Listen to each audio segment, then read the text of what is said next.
Welcome back to the channel, everyone. I am Black Omen.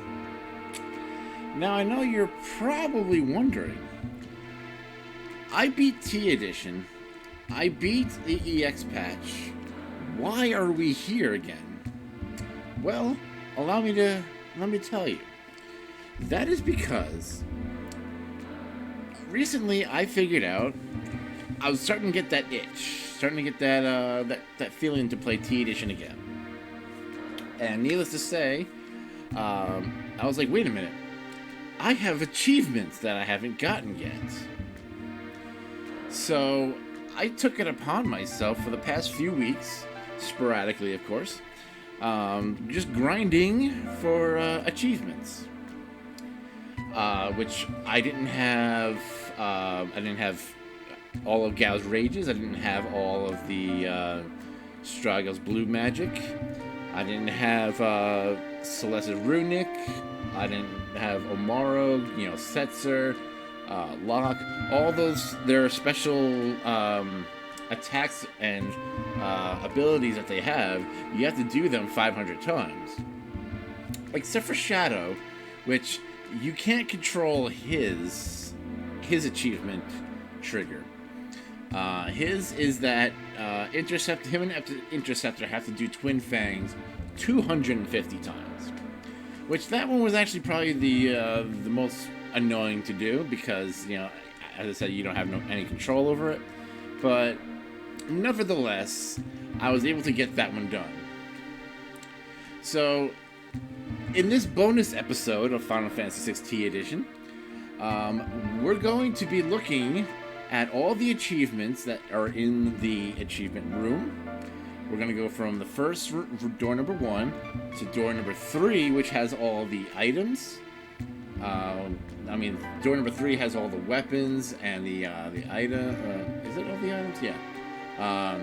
And then I'm going to switch back to my other save, and then we're going to go into door number 2, which is the developers room, which then we're going to talk to all the NPCs. We're going to have the extended, have conversations with some of the NPCs that are caused by having a certain person in your party. Like there's, for example, there's Daryl. If you bring Setzer with you, that gives you extra conversations that happens between them. Extra content, ladies and gentlemen. So, let us begin by going behind door number 1. Now, as you can tell, the music is different from what I'm usually used to at this point. That is because this game I started a new game plus. So as you can tell, I'm at level 4, level 6. But because I went up to the front desk and I told them that I am not a beginner, they're able to give me everyone's costumes that I have available so far. Like if you tell them that you're a beginner, they'll give you one costume. Just a little FYI in case anyone's wondering. So let's go behind door number 1. Let's take a look at the achievement room. Oh my god, that is so cool! Everyone's like animated. That's so cool. And here's what I like. I like the fact that like Gao is like the first one you see, and he's jumping up and down. So it's almost as if Gao's statue achievement thing is like jumping up and down in excitement, like because he's excited to see you. He's like, surprise! That is so cool. Good on you, Tsushi. That was a great touch. That was a good little added feature. So let's go and check out all of the achievements in this room. Starting from the bottom and going from left to right. So we'll start with Realm. Worth 1,000 words. Successfully performed sketch 500 times. Setzer. One-armed bandit. Used slot 500 times. Which I'm not sure why he's referred to as a one-armed bandit. I don't know. Mog. Dances with Moogles. Learn every dance technique. Gao, Zookeeper. Learn every rage technique. Yeah, and the fun thing is with rages, when you complete all of them, which I believe there's 255 or 56, and the number that at the top when it says rages, when you have all of them, it says 0. Why that triggers, I don't know. Alright, next one, Go-Go. Dude, you're spinning around. You're getting a little dizzy. Copy Machine. Use Mimic 500 times. Amaro looks kind of exhausted, which, dude, I don't blame you. I'm, from getting all the achievements, I'm pretty damn tired, too. Cold-Hearted. Used Ice Storm 500 times. Now, I want to give you, guys a little bit of a secret here. The fastest way to get all of the achievements that are command-based, what you do, the fastest way to do this, is when you obviously you do this in the Soul Shrine, because it's one big long gauntlet style of fighting. It's just one never-ending enemies and bosses. That's the best way to do it. But it helps if you go to Configure, and then you set the cursor to Retain, which basically means that when you're in battle, you say, for example, if you have Locke in your group, and the last command you use for him is Steal. When it's his turn again, it will then have the cursor set to Steal rather than being set to Fight. Then you have to go down one, so that way when it gets to Locke's turn, you hit the A button when it says the cursor will be set to Steal, because that was the last command you had used for him. And especially when you have a fast forward button on an emulator, you can speed that shit up in no time. Alright, next up, Celeste. Runic Amok. Successfully perform Runic 500 times. I'm guessing you guys are probably seeing it too. The common theme is the number 500. Old Dog's New Tricks. Learned every blue magic spell. Which, a quick shout out to the Final Fantasy VI community in the Facebook group.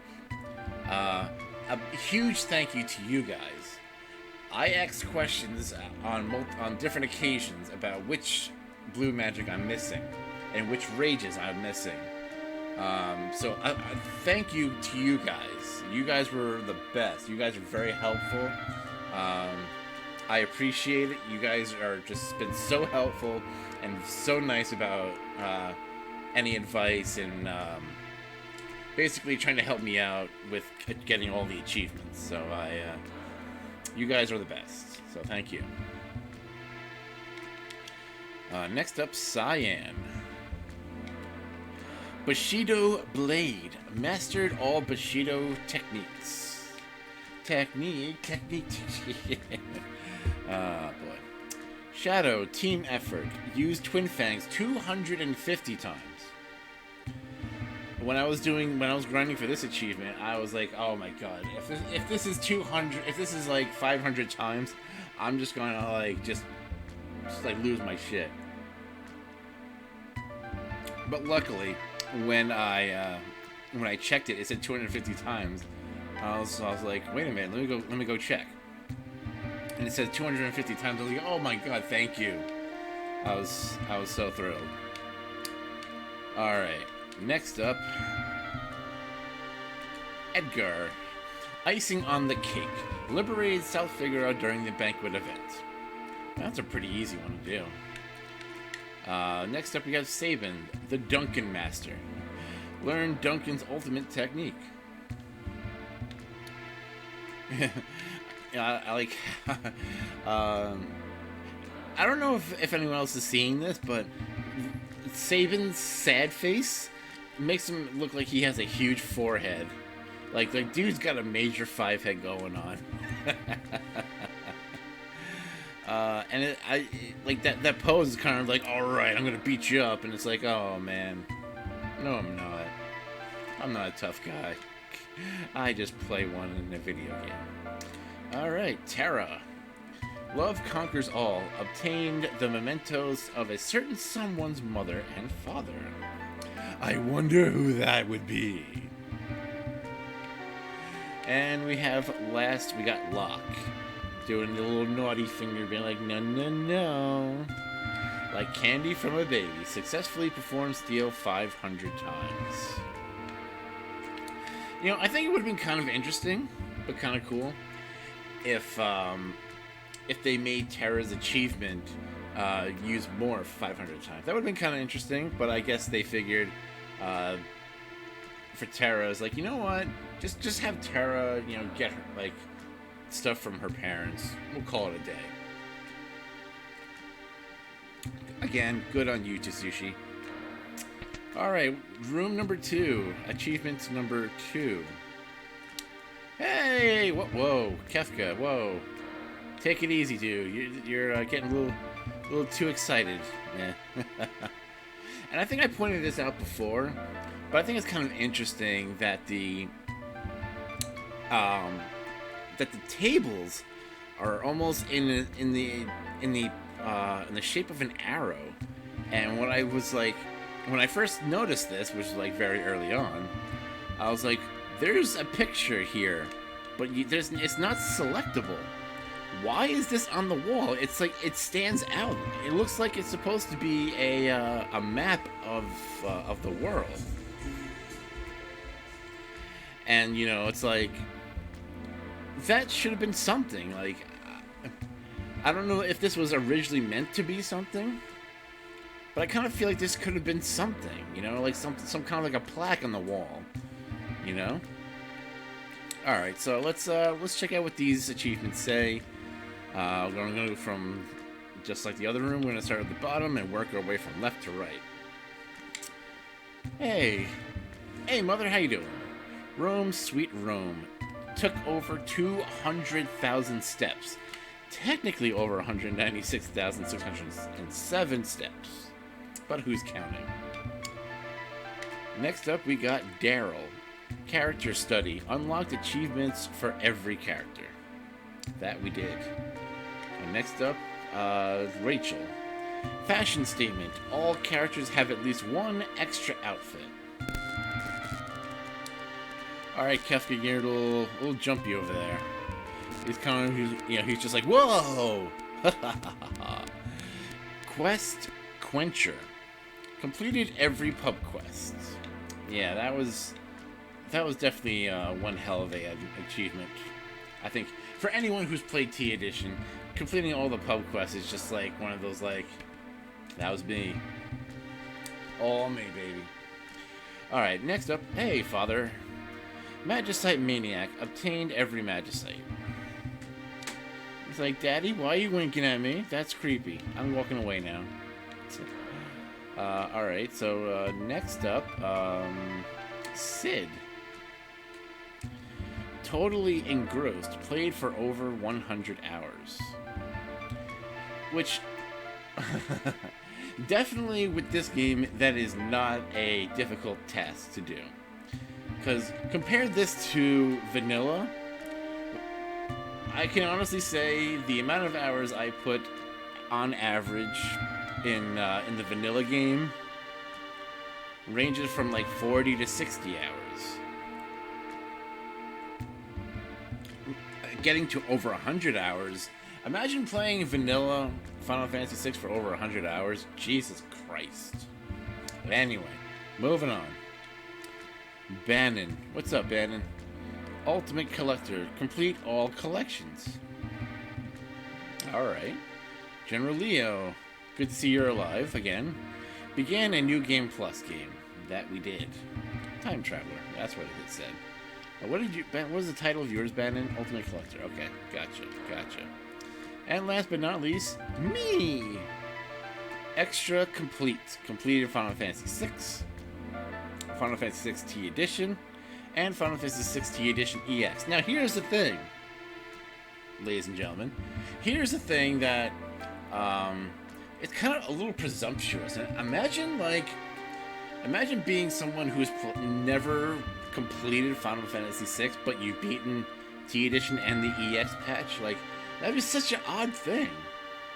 You know, it's like, I spent 20 years on this game and never beat it.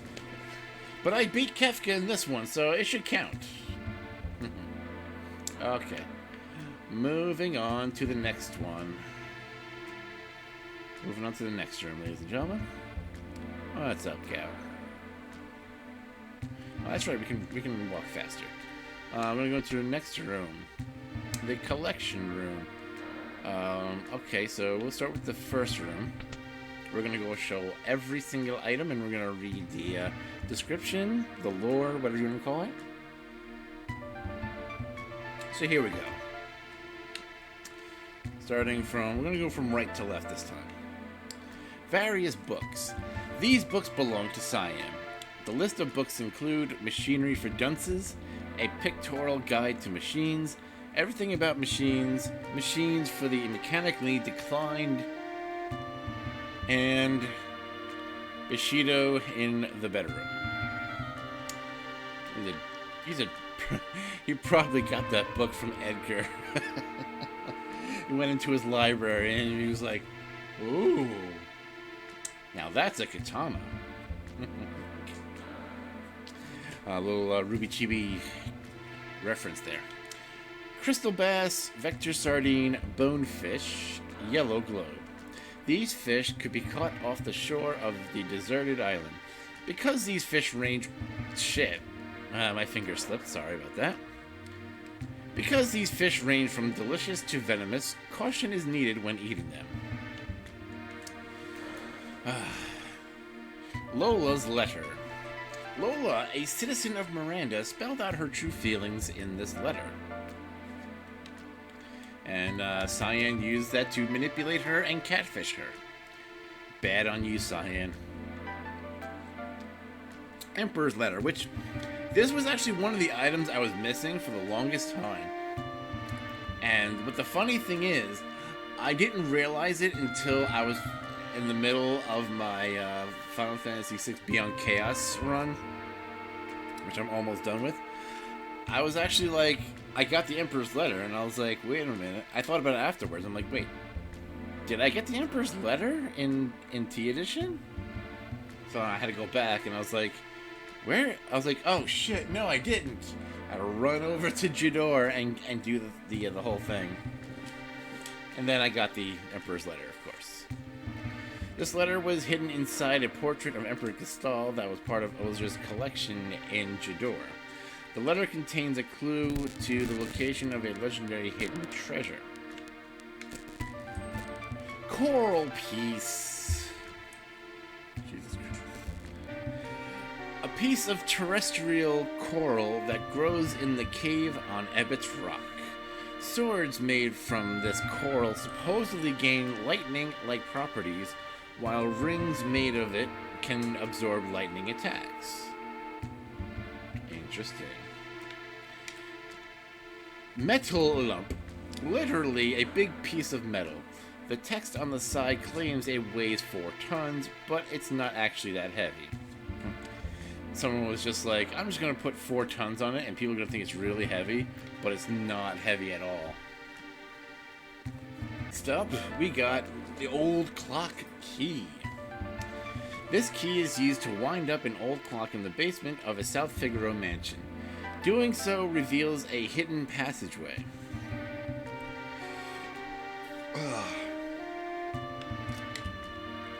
Aged man's old wine. This wine was once favored by an old man in South Figaro. More recently, the old man has become obsessed with broiling and steeping a certain type of fish fin in this wine. Just the idea of mixing fish and wine is just gross. I mean, I don't really drink wine that much, but when I do, like, it's usually, like, white wine, you know. I tried red, it's not really, my thing, you know.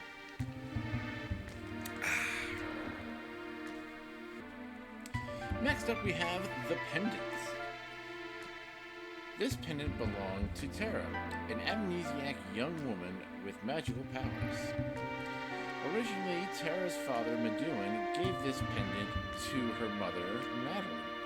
Madeline later gave it to Terra as a gift. That's pretty cool. Moving on. Next up, Rust Rid. This special chemical concoction is used to freeze and remove rust. Apparently, Rust Rid was originally created to make rusted minecarts usable again. Ooh, interesting. Opera Ticket. A ticket to I Want to Be Your Canary, a popular show played at the Opera House south of Jador. This particular opera, written by Lord Avon, tells the tragic love story between Princess Cornelia and her lover, Marcus. I don't know what Final Fantasy reference that is, so I'm not too versed in some of the later Final Fantasy games, but I think it's from 8. Could be. Not sure. Could be 10. Not sure. Here we go. Shiny helmet. Now, the reason why it says question marks is because I haven't gotten Gao yet in the New Game Plus. So it's going to say question marks, but we all know this is Gao's treasure, which he kept hidden inside Crescent Mountain. Originally used by the Empire for underwater work, allows the wearer to move freely underwater for a short period. See, here's the thing. Let's go back for a minute. Now, because I haven't gotten Gao yet, it comes up with all question marks. But here's the thing that I thought is kind of interesting, is that when you go here, it belongs to Cyan. I haven't gotten Cyan yet. So that's a, stop it. So I'm kind of intrigued by that one. Alright, room number 2. Silk dress. To you in the future. This dress was a present from Madeline to her daughter Terra. Which I think originally, in the original version, her mother's name is Madonna? Possibly? Maybe? I don't remember. I know it was something different. Goddess Bell. Ringing this magic bell will lift the seal on the labyrinth of the ancients. Long ago, the Goddess Bell was kept deep inside a snow-covered cavern. The bell's magic power has since faded. Today, the sylphs keep the bell safe. I still kind of think that the Goddess Bell should have been like an equipable weapon, you know, kind of like the like stronger than the bell that you get in that room with all the weapons. Crystal Eye. This magic crystal, which belonged to the witch Matoya, allows one to verbally communicate with espers. It's said that the item will also allow one to become the Lord of the Fae. Actually, it took me a while to realize what fays are. They're fairies. Master Crown. This crown is awarded to those who overcome the Soul Shrine. Thank you. With wisdom, courage, and power, you successfully put many souls to rest. Hell yeah, we did. Next up, Shinryu Fang. This Fang belonged to Shinryu, a dragon god said to have come from a different world. According to one theory, Shinryu also gives his fangs to those he deems worthy. The magical sword Ragnarok is made from this Fang. Interesting. Omega plating. The sturdy armor plating of the ancient weapon Omega. In addition to its sheer hardness, this armor plating possesses self-regenerative properties. This combination means that any damage the shell does take will be repaired in time. Interesting. I guess that kind of makes sense why the Omega weapon also gives you regen, because it came from that came from the Omega plating. Crystal shards of crystal with the powers of wind, water, fire, and earth. Go planet! Stories of old describe them thusly. Hope gives earth blessing, courage lights the flame. Kindness makes water the source of life, and pursuit lets wisdom ride the wind. When the day comes, that void shall again envelop the world. If within people live the four spirits, light shall again be born. Minwu sen esistis. Excerpt from Limonista Perpetua Veterodad. My goodness, that is a lot of Latin. But I know the name Minwu is from Final Fantasy 2 or 3. Anyway, moving on. Ancient text, a fragment of an ancient book that describes an Esper named Ultima.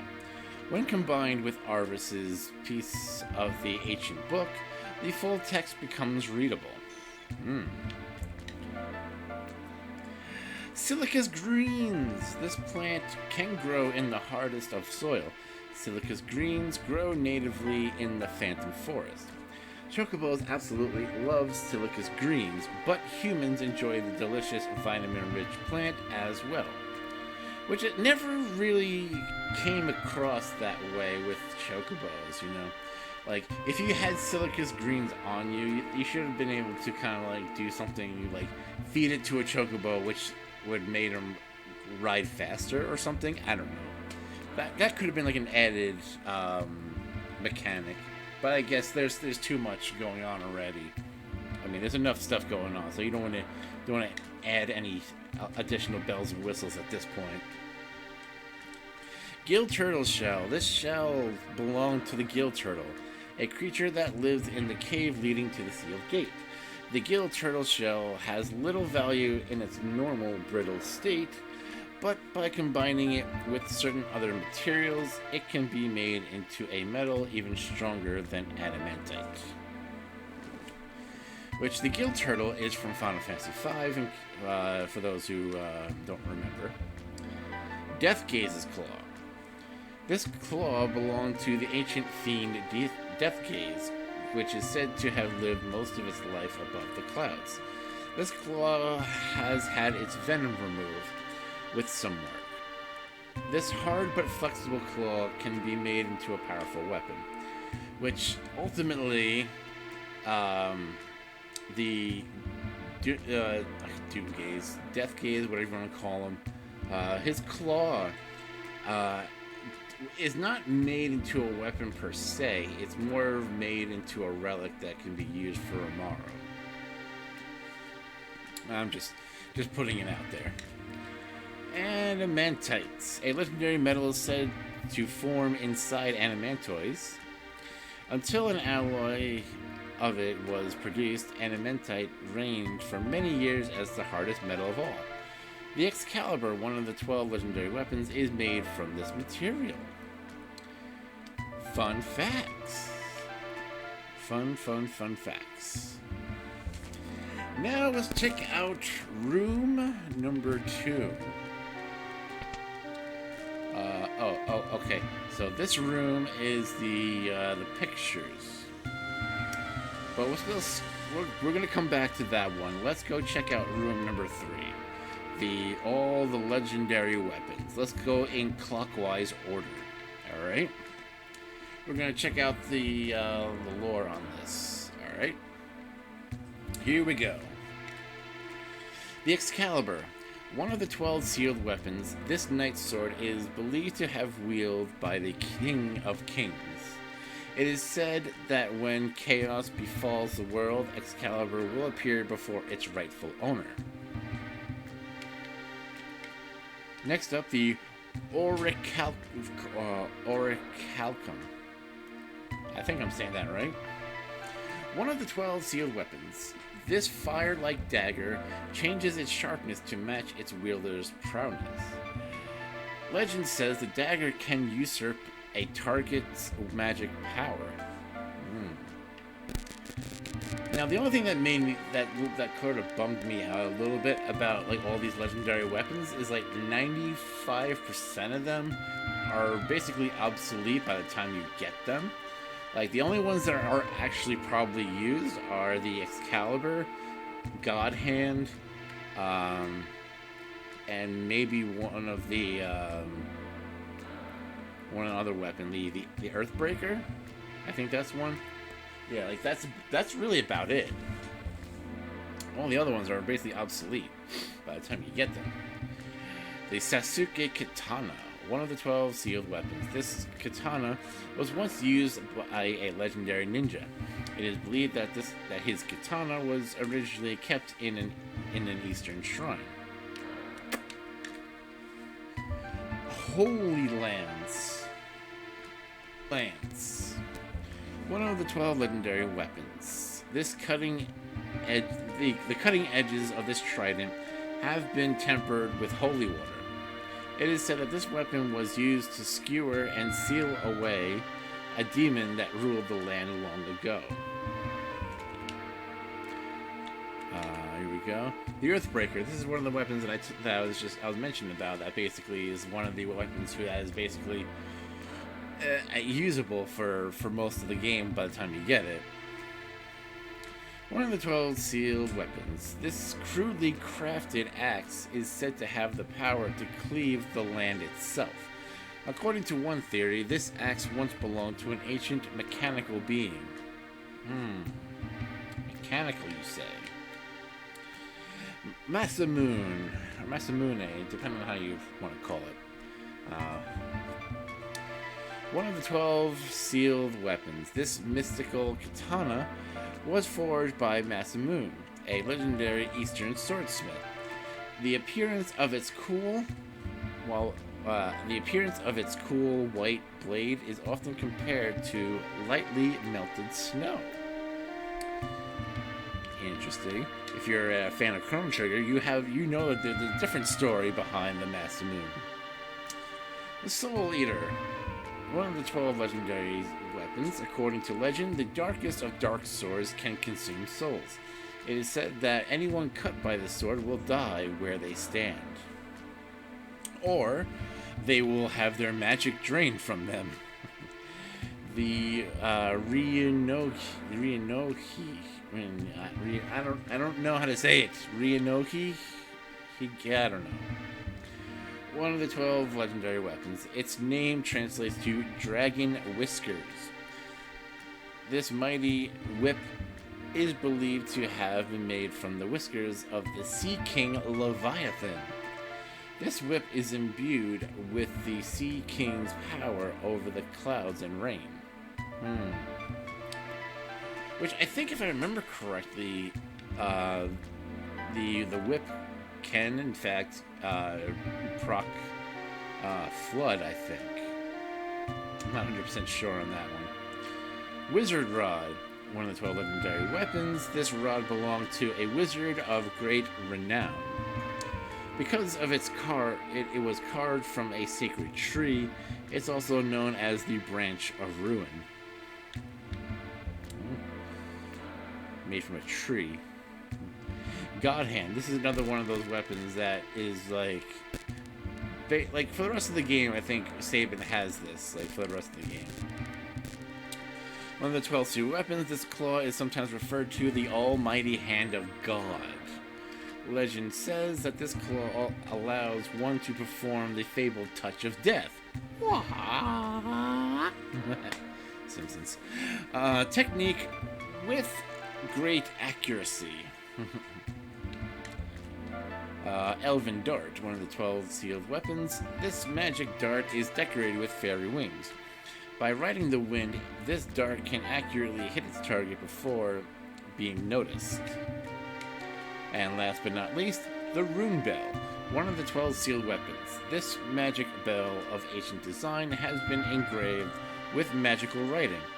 The bell's sound is said to purify malevolent souls. Alright, on to the next room, ladies and gentlemen. Alright.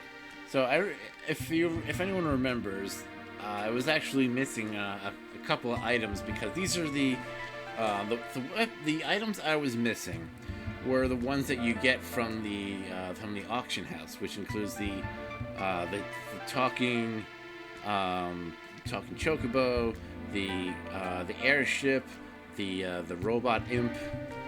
So I was like, what am I missing here? You know, and I was like, auction house. God damn it. So let's start from the bottom left and work our way across. Slave crown. This relic halts all normal thinking processes and forces its wearer to obey any command given. Ancient statue. No one knows who made the Warring Triad statues, when, or where. They still contain a small bit of magical power. Because even though Kefka drained them all by the time you get to them, there's still a little bit left. Next up, silk handmade flowers. Cyan made these lovely artificial flowers by hand after the cataclysm left the world's flowers unable to bloom. Okay. I kind of think that's not what his reasoning for making the handmade flowers. It was more like, I'm gonna try to get this girl to want to get with me because I'm a sad, lonely man. Imp robot, and it moves. A wind-up doll popular among the aristocrats of Jador. Goddamn aristocrats. Aristocrats have aristocats as pets. Magicite. The physical remains of an Esper's power after death. Magicite stones contain immense magic power. It sure does. Bone carving. An intricate bone carving made by the Yeti Umaru. Let's see, what's next? Let's go check out the Talking Chocobo. Talking Chocobo, a life-size stuffed doll popular with children, makes a wark, or possibly queh, sound when its head is pet.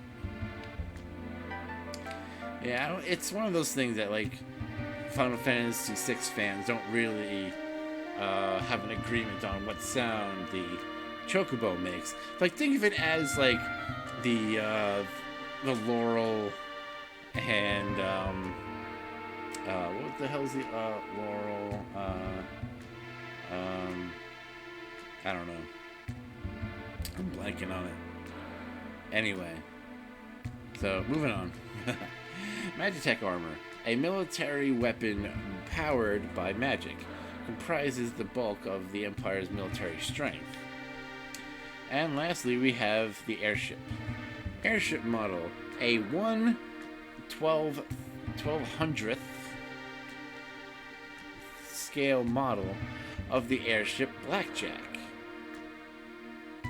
So basically, it would take 1,200 of those things to equal the size of the airship.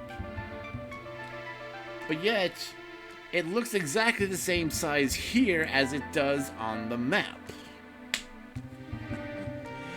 Oh boy. Alright, moving on. Now we're going to be checking out the pictures in... This room is the EX patch room. So we're going to go from top left, work our way across, go down, and then continue on. Starting with Sarah from Final Fantasy. Princess of Cornelia, the Warriors of Light rescue her from Garland. She shows great care for them afterward. Cosmos, a character in the Dissidia series, is modeled after Sarah. Sarah is also Garnet's real name from Final Fantasy IX. I've never played 9, but that's kind of interesting. Crystals from Final Fantasy. The Warriors of Light keep watch over these mysterious artifacts that sustain the world. Although the crystals had lost their light, the defeat of the four fiends of chaos restores their brilliance. The crystals, which serve as a symbol of the Final Fantasy series, debuted in the first game. Each crystal has its own unique glow. This is the Crystal of Fire, incidentally. You know, for being the Crystal of Fire, I thought it would have more of a reddish tint to it.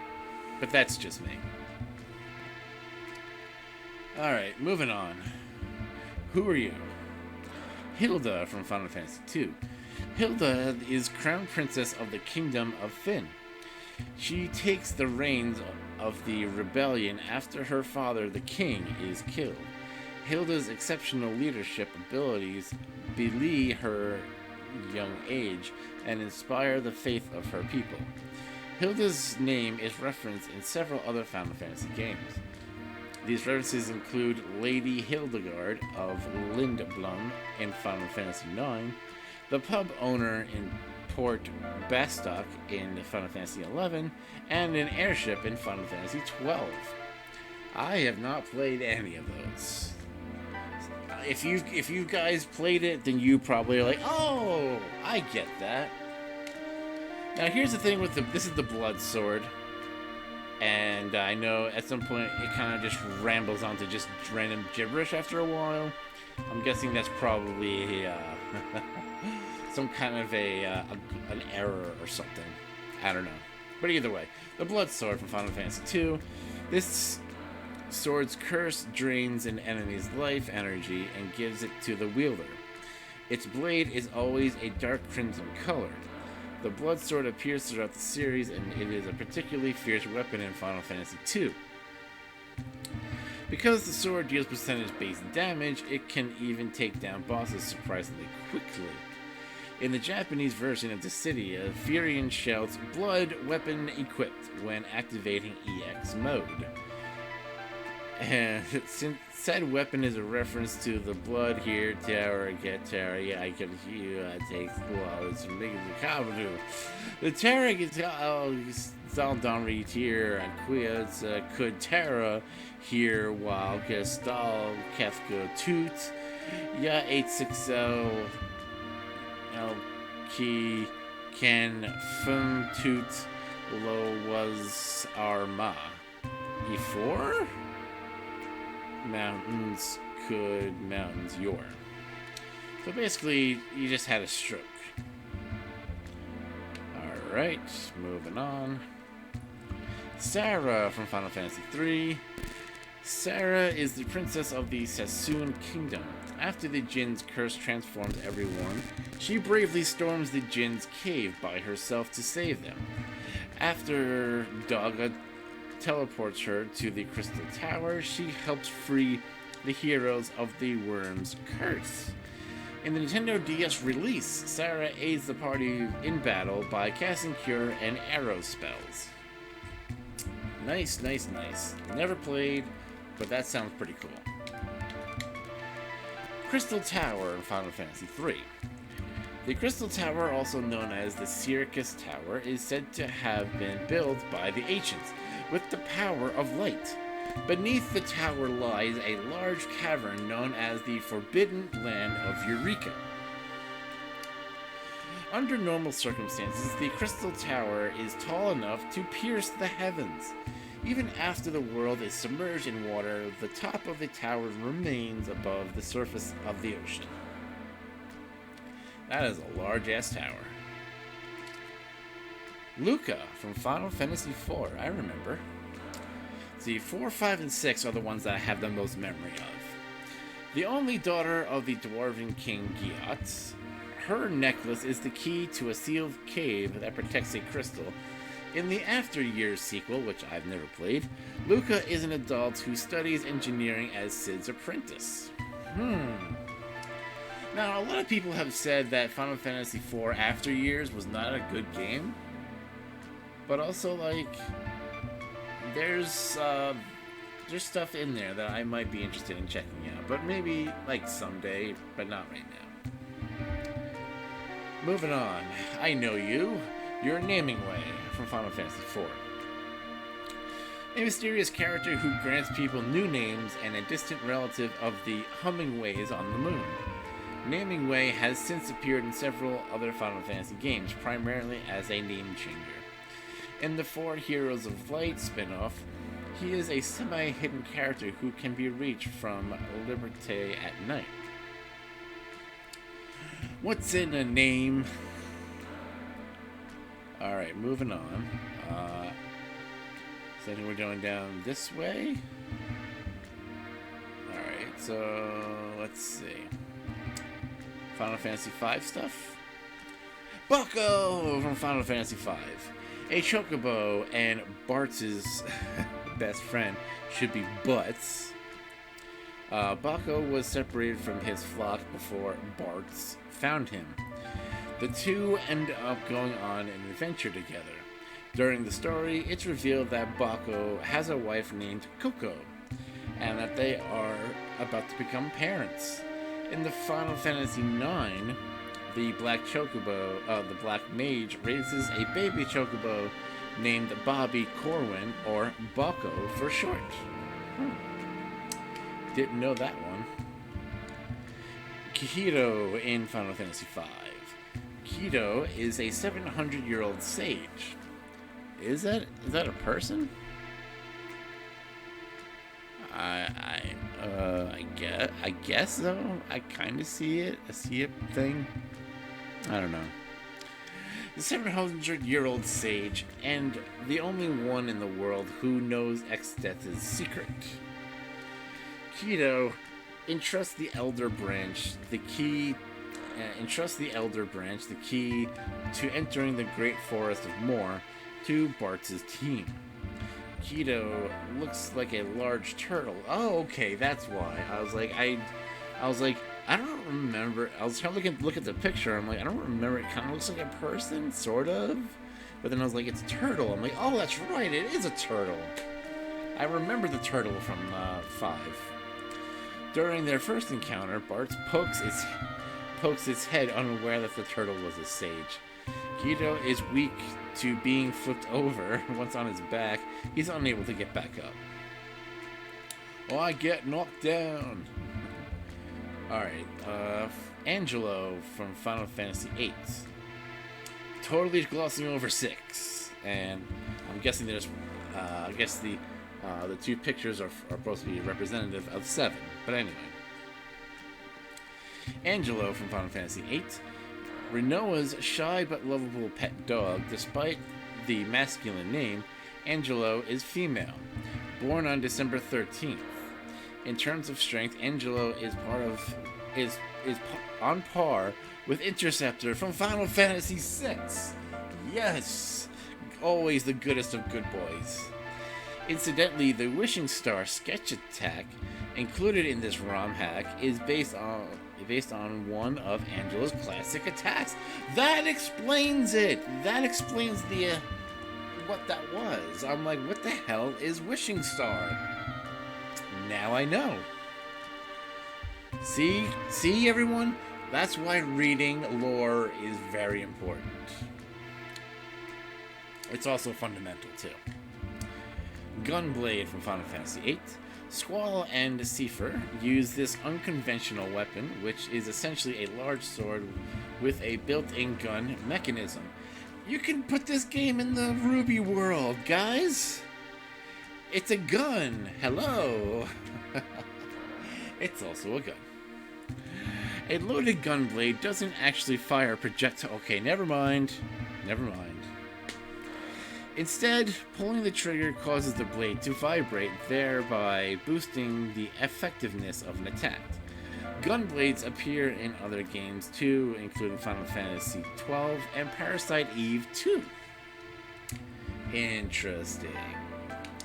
Alright, so since we kind of glazed over Final Fantasy VII a little bit, let's check out these. Actually, you know what? We'll come back to those. I'm going to read what's on the other side first. I want to at least kind of go down the order, and I'm going to go into the other room, but before I go into the other room, I'm going to check out the 2 paintings right by the door. Oglops from Final Fantasy IX. Destructive insects that devour plant life, their oddly charming and appearance has made them a fan favorite. Oglops are popular enough to have their own in-game card, and the remains of an Oglop item shop exist in Alexandria. Oglops are also referenced in Final Fantasy Unlimited anime series. Never watched it. In one episode, it's revealed that hot salad sounds disgusting.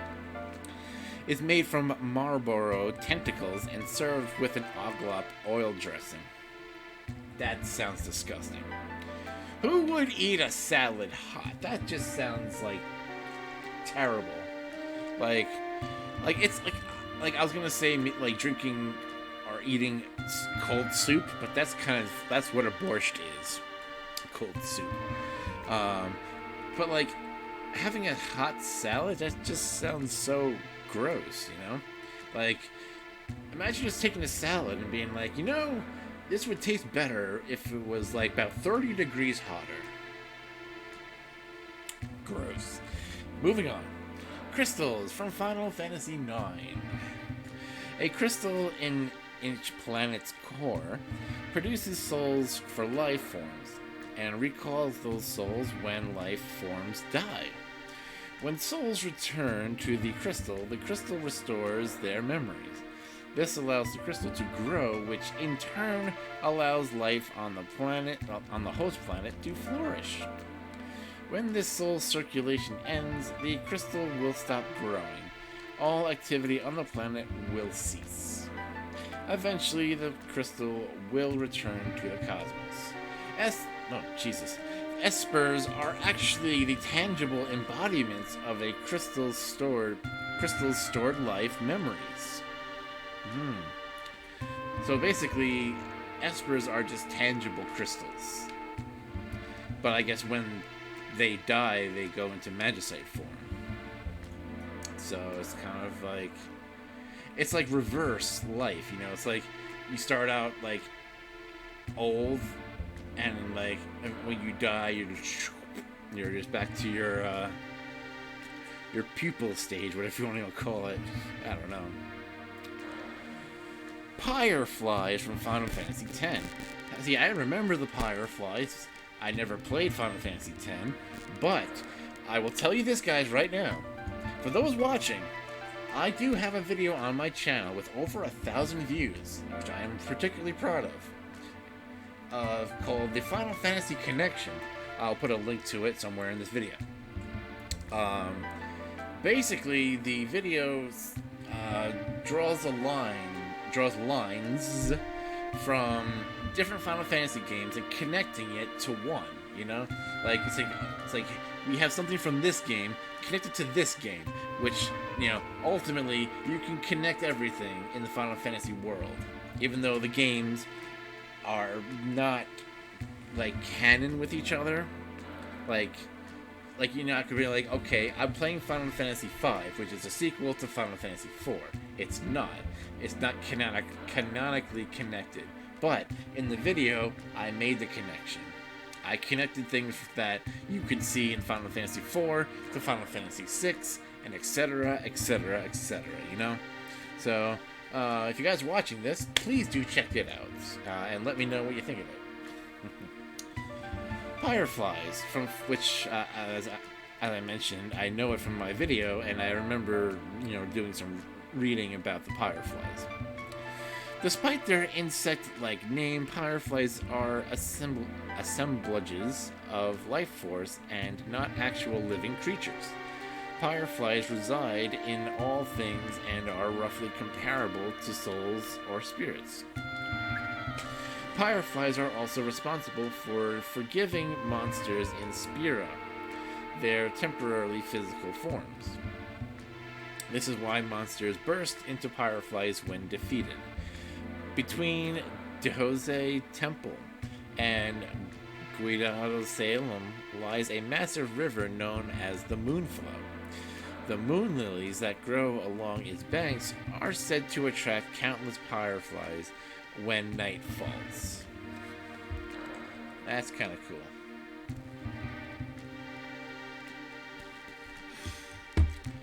Next up, Blitzball from Final Fantasy X. I don't know anything about Blitzball, but apparently a lot of Final Fantasy X people who've played the game say that it's probably like one of the cooler features about the game. Blitzball is the most popular sport in Spira. Unsurprisingly, the sport involves the use of a ball known as a blitzball. Games take place inside a giant sphere of water suspended in the air by pyroflies. The temples of Yvonne officially endorse Blitzball as it's helpful in banishing thoughts about sin from the people's minds. In the game, Titus can recruit a variety of Blitzball players, including two men with familiar names, Biggs and Wedge. Wedgie Wedge. Now, if it's called Blitzball, does that mean that Sabin can play it too? Sabin's gonna, like, do a bum rush and just be like, boom! And Titus is gonna be like, dude, what the fuck, man? You hit the ball too hard and you cause it to explode. Cloud from Final Fantasy VII. Cloud claims to be a former member of Soldier, but is in fact a low-level grunt in the Shinra army. After being wounded during the Niblium incident, Cloud is used as a test subject for the Sephiroth clone project. Following his reunion with Tifa in Midgar, Cloud joins the anti-Shinra organization Avalanche. Then, together with his friends, Cloud set out on a worldwide journey to put an end to Shinra and Sephiroth once and for all. Cloud has made cameo appearances in a variety of other games. In Final Fantasy Tactics, for example, Cloud ended up in an Avalis after being swallowed up by the life stream. Never played Tactics, but I imagine that's kind of cool. And Sephiroth from Final Fantasy VII, a former member of Soldier who was at one time celebrated as a great hero. In truth, however, Sephiroth is a test subject for a terrifying science project. It is revealed that Sephiroth is an artificially created human injected with the cells of an alien life form called Genova.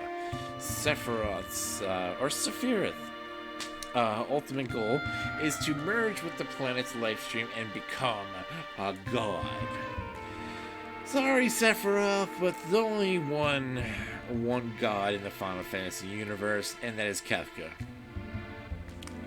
He attempts to accomplish this by summoning a massive meteor to strike a lethal blow to the planet itself. Rightio. Actually, let me check out the book here, see if there's anything here. There's information about this room. Actually, no, never mind. Let's move on to this room. Now, I've checked out this room before, you guys, and there really isn't anything to this that, like, appeals to me. Because all the pictures that appear here are related to Final Fantasy XI, which I've never played. But if you guys have played it, this is going to appeal to you. So let's check it out. A blank canvas hangs here. Okay. So I gotta talk to this guy. What you see is a blank canvas. It can display images you carry deep inside you. So what inner images would you transform into art? So we have this. Let's try the Stoic board. The Stoic board first.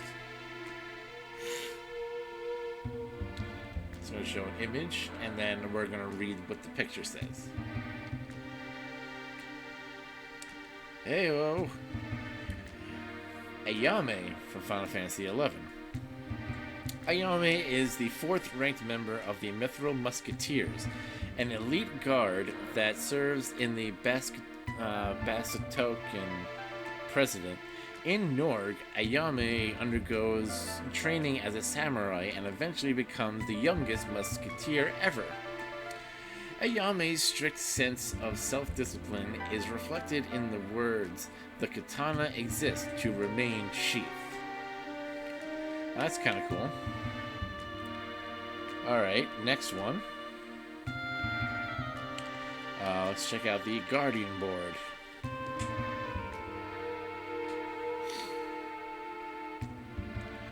Personally, what I think is what they should have, each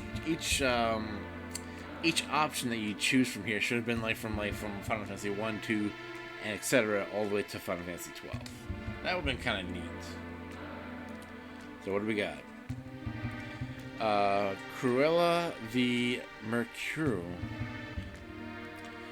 Cruella is the leader of the Sandorian Temple Knights. She is considered the finest swordsmaster in the kingdom, and is highly respected by her fellow knights. Cruella is injured her left eye while sparring with Prince Tryon during a previous sword tournament.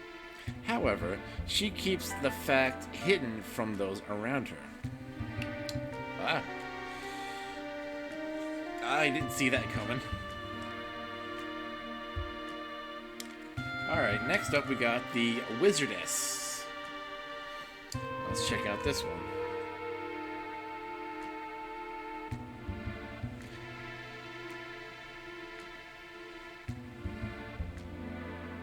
Oh, this is kind of like what Realm's sprite is. One of Realm's outfits is modeled after. Shantoto. Shantoto is one of the 3 professors of the Federation of Windhurst. As a former minister of the Artistry, she whips a Ajido Maruhito into shape to become the current minister. Or as Hiwan Biwan of Magic Paradise Weekly describes Shantoto by saying, she is as high and mighty as Utunga Fiery Mountain, and as rough cut as the rocky Gustaberg ranges. Okay. I still think it's kind of odd that it's display images you carry deep inside of you, but I've never played 11, so I don't know where you're getting that from, dude.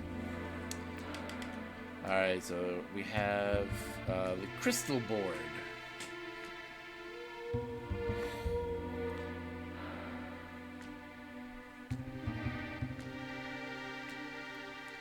And what do we got? Lion. Lion is a Hume female from Nord who investigates the activities of the Beastmen and Shadow Kindred. She possesses a strong will and a cheerful personality. Together with Alto of the Ten Shoto, the Dark Knight Zed, and the adventurer Lion eventually faces off with a great evil that has operated from the shadows for 10,000 years. My goodness. I like the sprite though. It looks really cool. The Duelist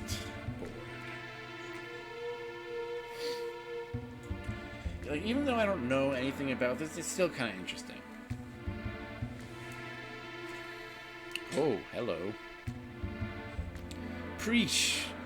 Big Preesh.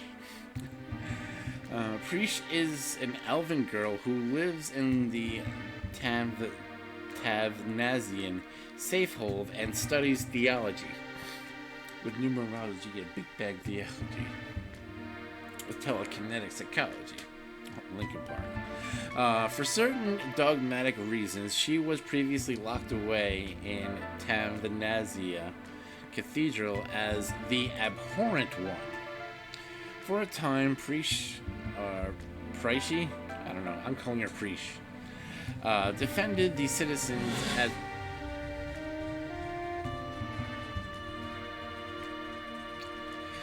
as one of these safe holds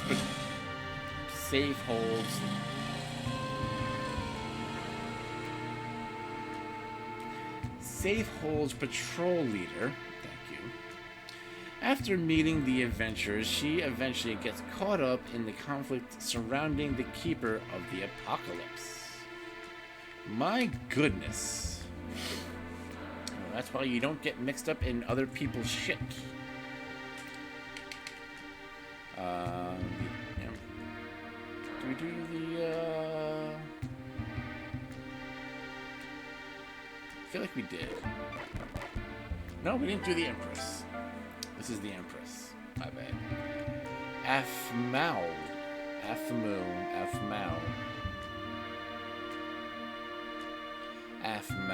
Okay. Moving on.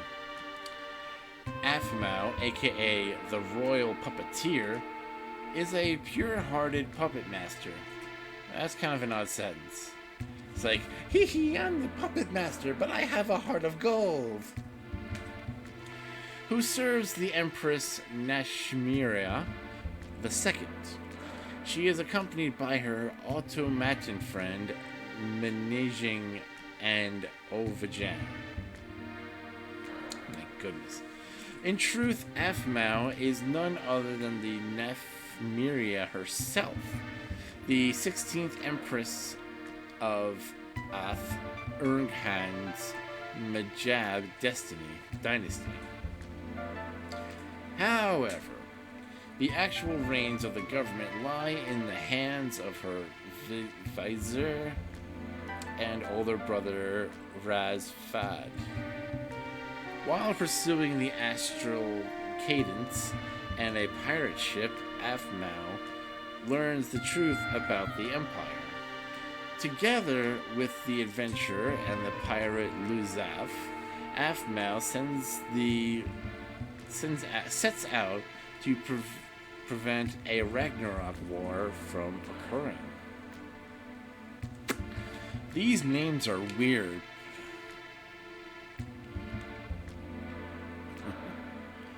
Yeah, we did that. Alright, we got 3 more. We have the Dancer, the Princess, and the Sproutling. Let's check it out. What do we got? A blank canvas. Okay, that's. What are you? Lillistet. Lillistet is an elegant dancer and a member of the troupe Mayakov, a highly regarded dance group in past Vanadile. As a particularly popular dancer, she commonly referred to as the Moonshade Butterfly. That's a cool name. Lillistet hopes to save her father by going back in time. Thus, just like the adventurer, she has actually traveled 20 years into the past. At first, she pursues Kate Sith, a mysterious being that might hold the secrets of past Vanadile. Eventually, however, she and the adventurer are caught up in a battle surrounding the light future and the dark future. My goodness. Light future and dark future. I am more of a light future myself. Some people prefer a dark future. It's all up to you. It's more your preference. The Princess board. My goodness, my mouth is getting dry from reading all this text and lore and such. Luckily, we're almost done. What are you? Arkelia? The Andulan. I'm just going to call you Arkelia. Is the youngest sister of Yinganis. The Grand Chancellor of the sacred city of Adulan. In front of others, Arcelia carries the air of neatness, modesty, and elegance. Her hidden take-charge spirit, however, leads her to act on her own, including investigating a forbidden forest. As a direct descendant of the first king, Arkelia belongs to one of the 12 orders. Even so, the people respect her and call her princess anyway.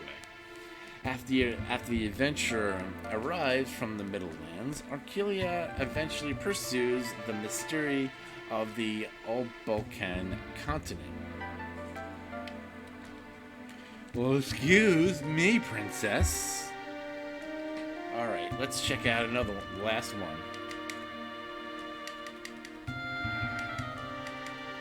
The Sproutling.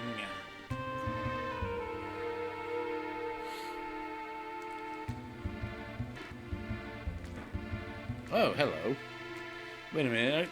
Aren't you one of the, aren't you an enemy in this game, too? Yes, you are. What is it called again? Mandragora. A mobile sentient plant commonly found in the Sarutabula. Try it again. Saruta Baruta. Saruta Baruta. You wanna take it to the... Anyway, yeah. Between their clothing, habitat, and non-verbal form of communication, Mandragoran civilization is wholly unique. Mandragoras could be considered a mascot of Final Fantasy XI, but they sometimes appear in other games too. Such releases include Final Fantasy XII, the Chocobo's Dungeon series, and the Dissidia Final Fantasy series. Cool.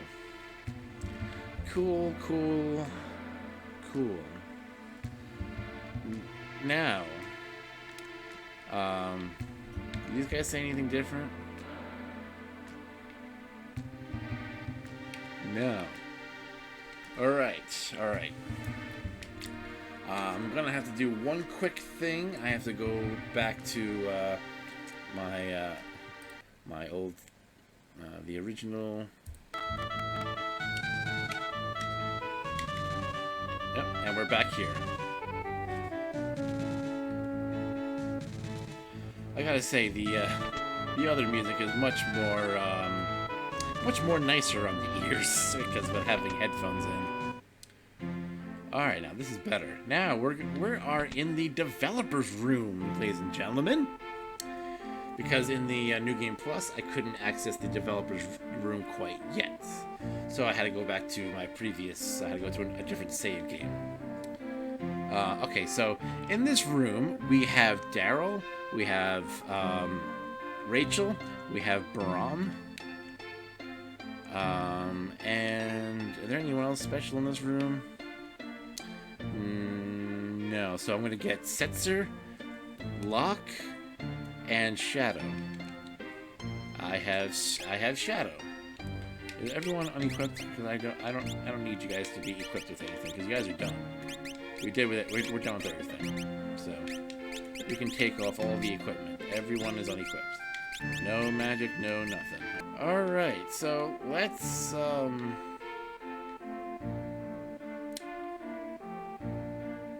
Hey, you know what? Let's start in this room. No, that's the Mog House. Let's start here. Biggs, it's you! Captain Biggs? Terra! Finally, we meet again! It was you! It was all your doing! Because of you, we got transported to a place called the Guardia Kingdom, joined by some group called the Avalanche, and got hired as bottom-tier grunts for the Galbadian army. In this one world called Spira, we worked as security soldiers and athletes for a really weird sport. And then in this other world with 2 moons, we were members of an airship fleet called the Red Wings. Oh yeah, in the last world, we ended up with bodies that can't die no matter what. Can you believe that? All I remember is being stuck there for centuries.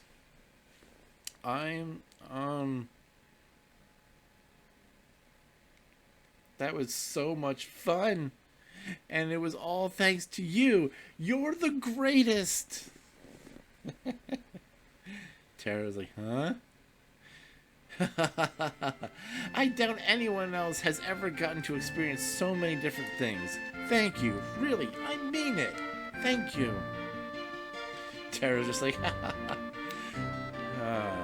what about you? You enjoy your stay. Wedge. Tara, right? Don't you remember me at all? Of course, you're Wedge, right? Oh man. Then I guess you remember when I used the slave crown to make you call me Wedgie Wedge? Nope, can't say I remember that. Wedgie Wedge. So send me back to any other world other than this one. Okay. So, should I? I mean, I can talk to these guys, but I want to see maybe if I bring Celeste, they might change the conversation. I have no clue, but let's try it out. Oh, thank heavens, it's you. I'm saved. What do you mean? Kefka has been here talking to me nonstop for who knows how long. Could you help me out and chat with him so I don't have to? Hey, you cretins. Have you bought the city yet? I'm in it, you know. It makes me look so cool and hip. It's my kind of game. And what's that? You haven't played it yet? You son of a submariner! You better buy Duoseum too, or else I'll hate you. Kefka's so fucking weird. Indeed, I am the Emperor. I'm thinking maybe if I, maybe if I if I bring Celeste, maybe they'll have different responses.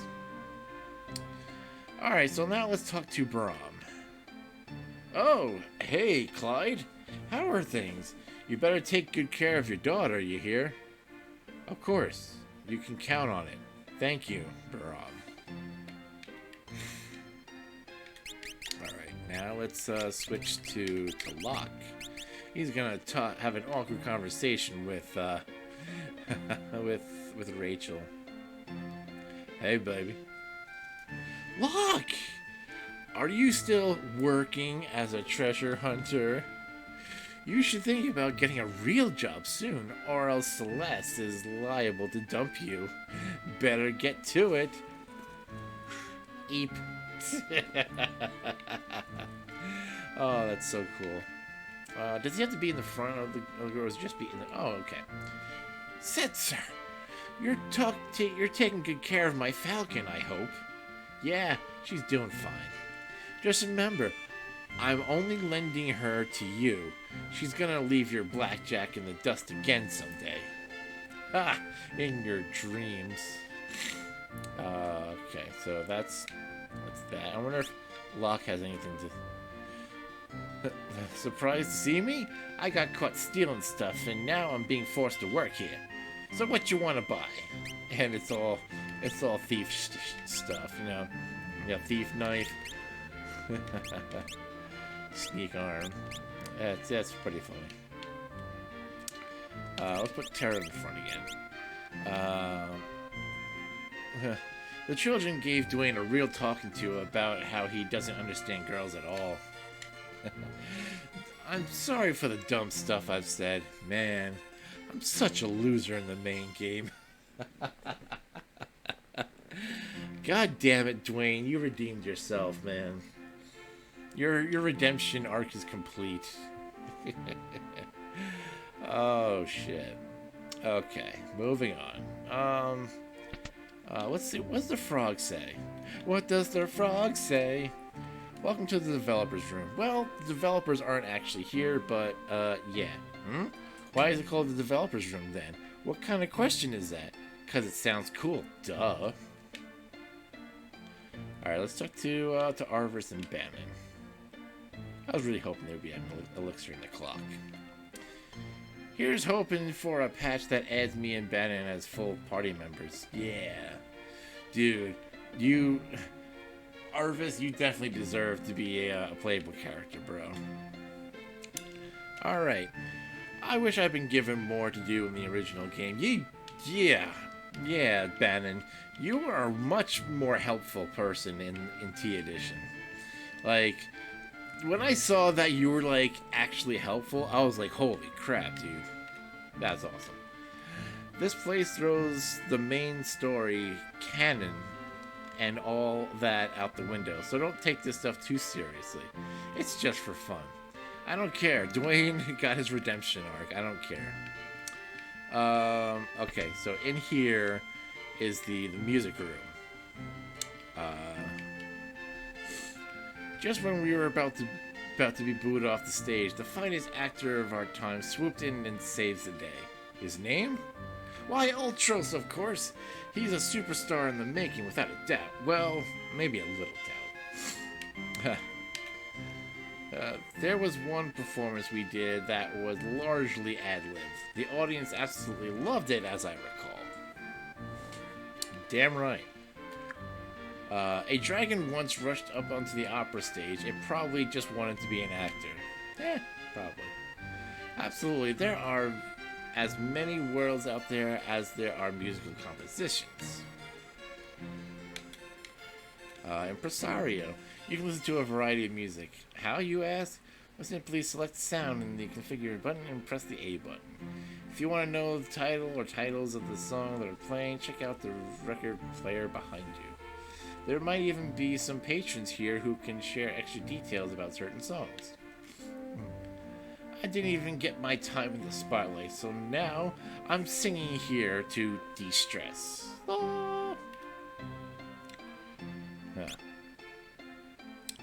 Let's see. Okay, let's just play around with the music for just a minute. I'm not gonna get into it too much. Whee! Where there was one thing in particular that I was curious about. Where is it? There's one song that sounds like it's definitely from. It sounds like it's like from like Mega Man or something. It's when you fight Omega Weapon.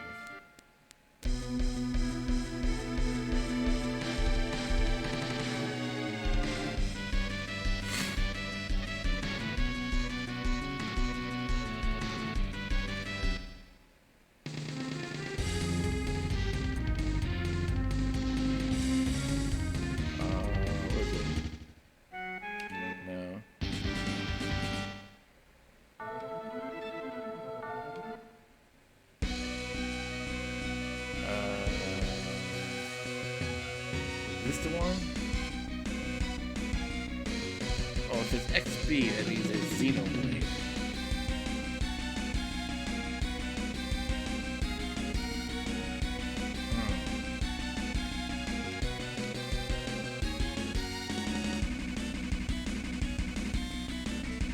Alright, so if this is what I'm thinking of, then it's from Xenoblade. Which is another one I've never played. Mystic Quest. Yeah, I know this one. I've heard this one before.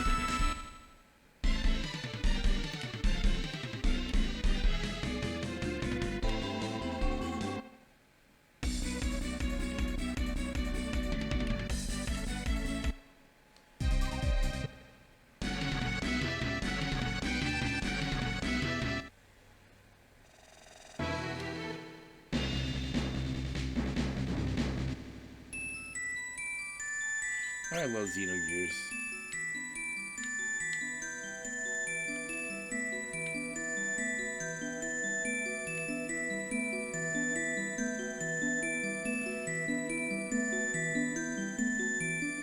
The wind calls to Shabbat in the blue sky, aka Shabbat from Xenogears.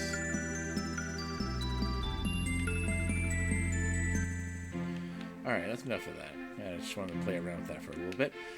I think Cyan has... No, not here. In this room. I think there's Cyan's families in here. Yes, yes, there is. Okay. Boom, boom, bloop, bloop. Name is naming way because no. Bloop, bloop. What are you? Yes, I want to change party members. I want to grab Cyan. Bring Terra back in. I want to grab Celeste. See if that changes any of the conversations there with different people. Let's go. All right, so let's put Cyan in front first, even though that doesn't really matter. Heyo, let's go. Elaine, my dear. Elaine, how elated I am to see thee again. I'm alright. I do worry about you, but I know that you will accomplish your mission. Yes, please continue to look after Owain until my return. Aww.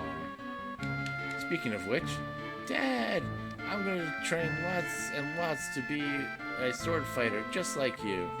Owain, no. You mustn't grow up to be like me. You should be better than me as a man and a warrior.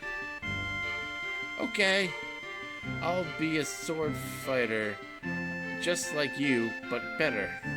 That is cool. That is cool.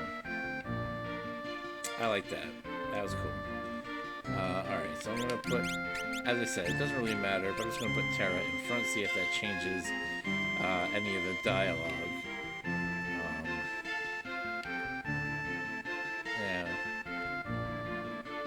Yeah, I don't think I don't expect anything from that. No, not that one. This room. Emperor Crystal. Yes, you are indeed the Emperor.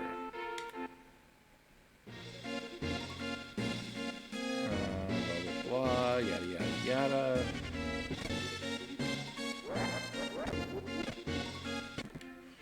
Maybe talking to General Leo? Nope.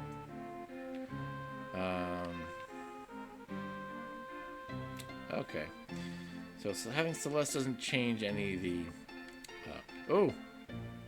Talk to Rachel. Make it weird. Hello, it's good to see everyone again. Hope you enjoy your time in the game.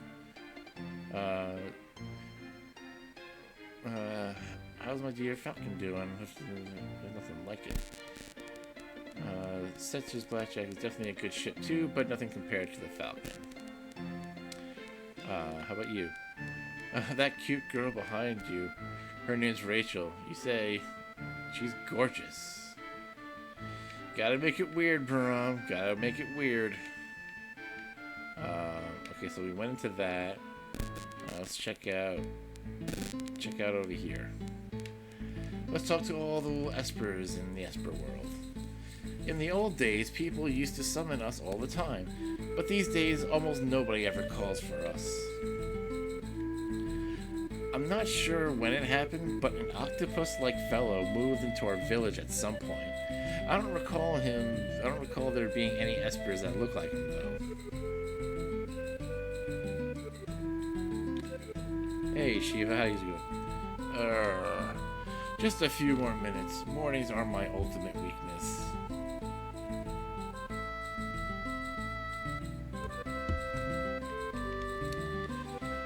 She's a sleepy Esper. Someone casted sleep on her.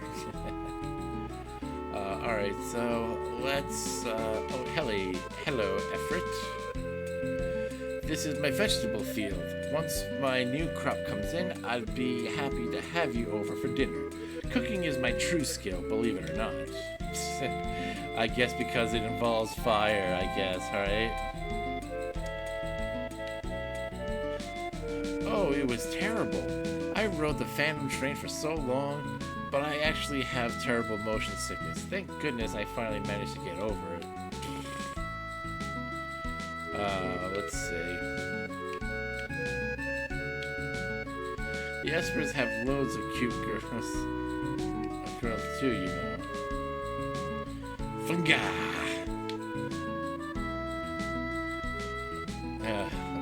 Chupon, a creature of very little words. More Espers. carbuncle. Apparently, in the old days, espers could be summoned by people who made pacts with them. These people are called summoners. So I was thinking, you should make a pact with me, so you can be just like the old-timey summoners. Haha, just kidding. Catabolus, aka Shoat. I have trouble looking others in the eye, partially because my eyes turn stuff to stone. But the truth is, I'm just really shy more than anything else. Alright, Ramu, whatever. Now that I'm back in peace and quiet of the Esper realm, I can't help but miss living in Zozo. Despite how they seem, the people there are quite nice in their own way. Even though they're all liars. Alright, what's next? There's nothing in here. There's jack shit in this room. Jack diddly poop. Alright, so we're gonna put Terra back in front again. Let's, no, that's one.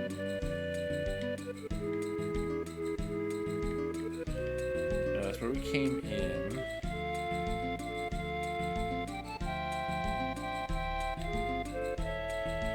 I didn't go in here yet. Let's see what's over here. Ah, Terra's parents. How nice. Here we go.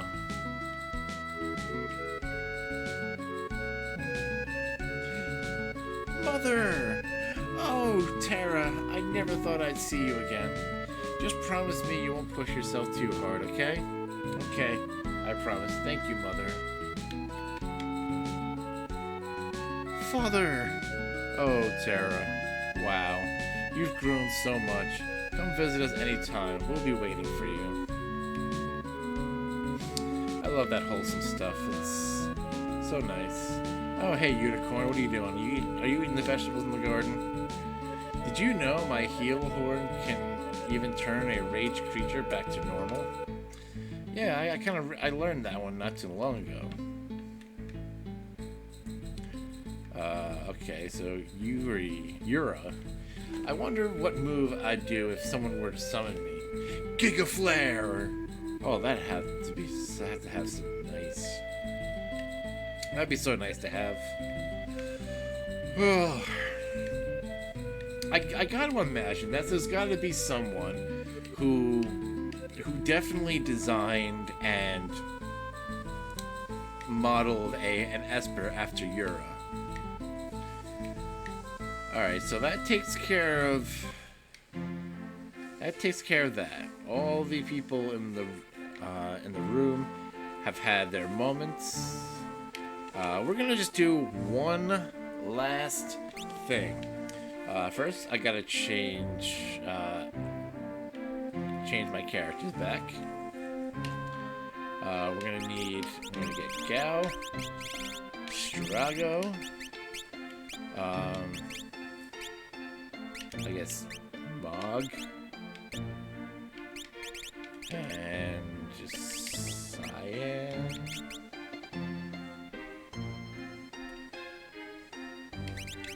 Alright. Okay. So, here we are. So, as I mentioned, as I shown you guys earlier, that I got everybody's stuff. So let's quickly go down and check out everyone's stuff. So this is all of Cyan's Bushido skills. Fang Strike. This damages one enemy, ignores defense. Sky Retort inflicts equal damage to attacker. Tiger Slash deals higher damage at lower HP. Jagged Dance, 4-hit attack. Dragon Force absorbs hit points and magic points of one enemy. And Rising Moon, ice and wind damage and mutes enemy. Bitter Storm damages and stops all enemies.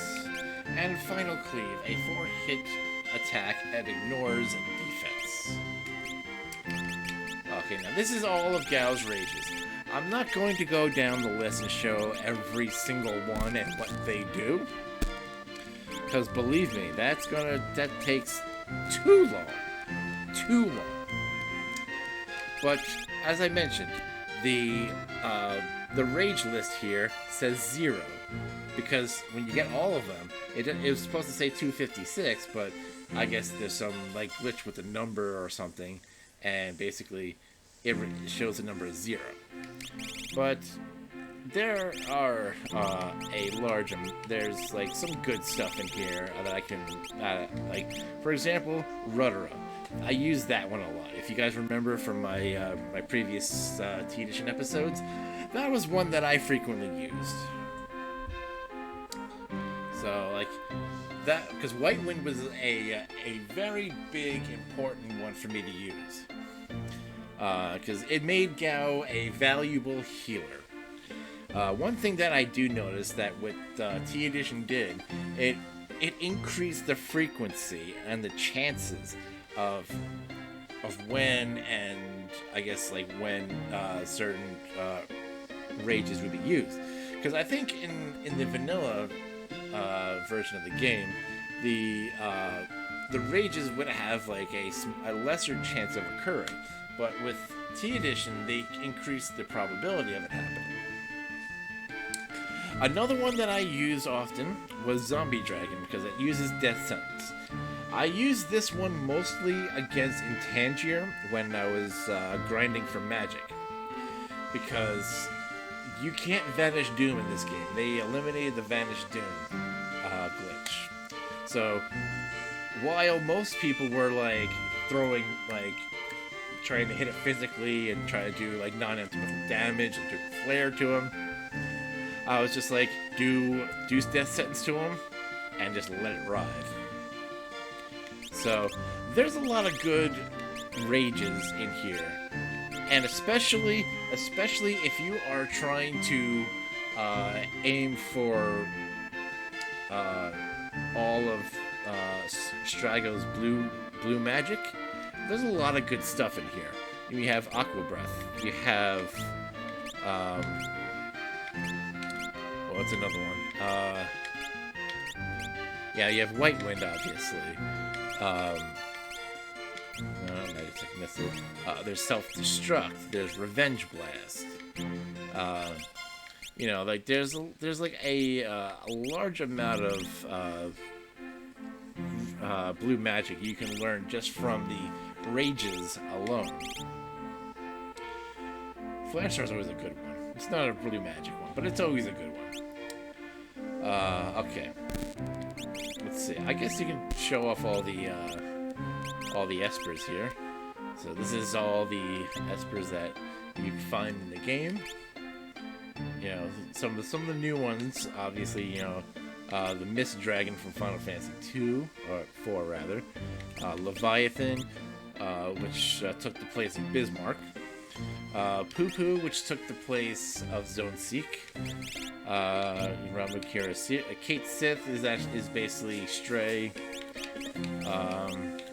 Catabolus, which is Shote,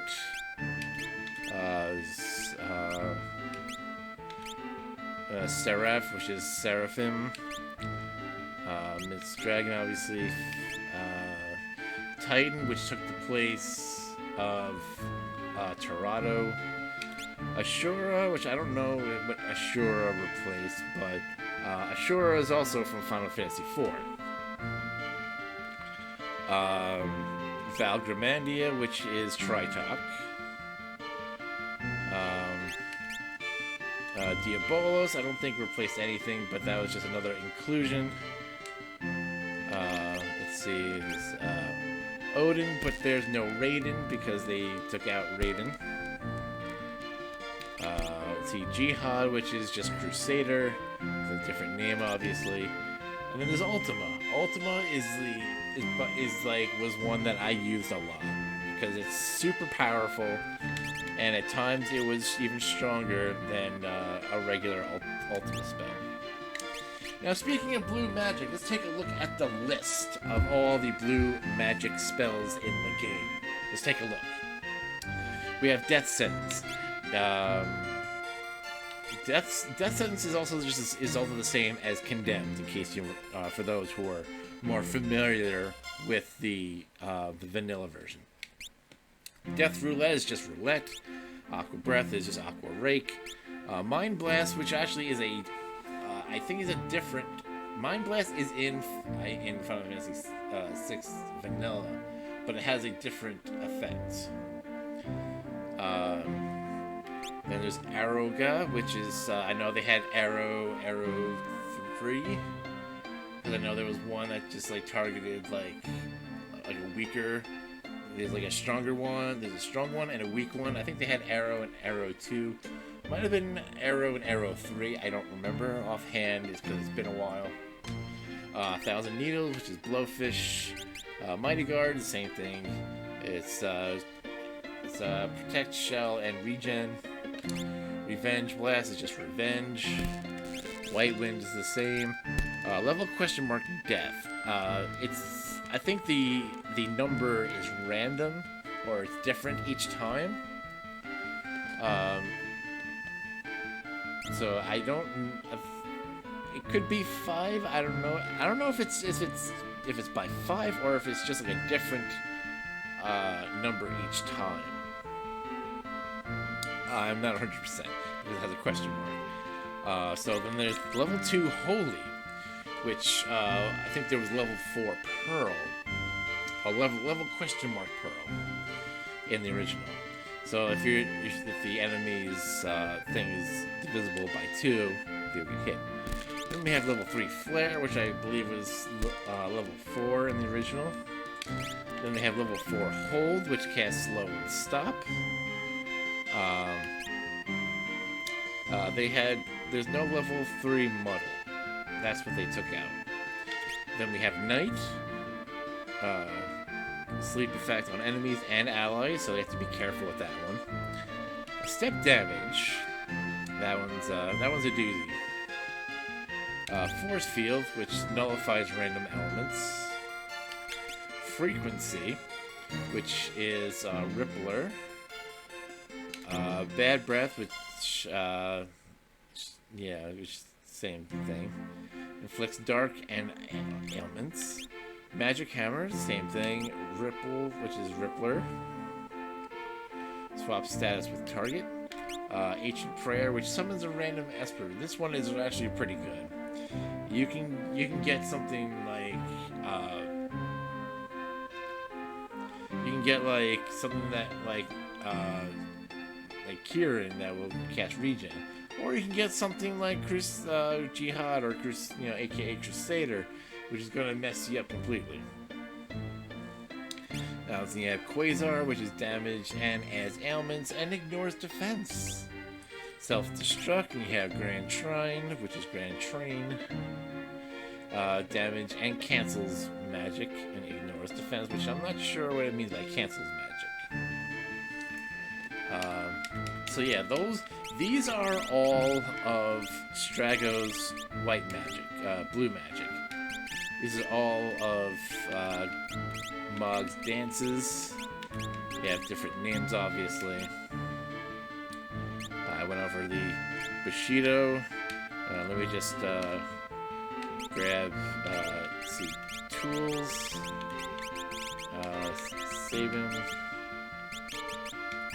and I'll grab Terra for last.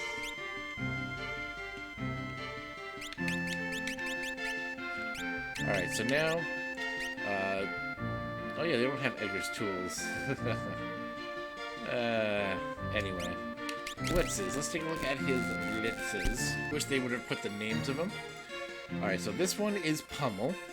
I'm just going to remember the names of what they call it. I'm just going to go by with what I know for what their names are. So this is Pummel. That is Ourobolt.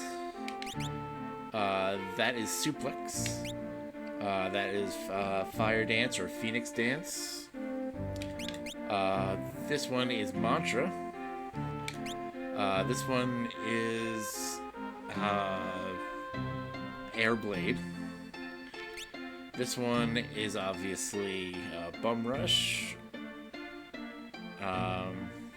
but then they added a new one because originally this one is Spiraler, which is the one that where Sabin sacrifices he's eliminated from the battle, and he then takes his hit points and heals the whole party. But in T edition, they got rid of that, and they replaced it with Sabin's desperation attack, which I believe is I think it's called like Tiger Fang, if I remember correctly. But like he does it 3 times. It's not easy to pull off. As simple as it looks, for some reason my stupid brain and fingers can't seem to communicate well, and I'm just like RL XY back forward. I don't know if it's because I'm using a joystick rather than like the regular pad thing. But yeah, it was always kind of tough to pull it off. So there you have it, guys. That is everything.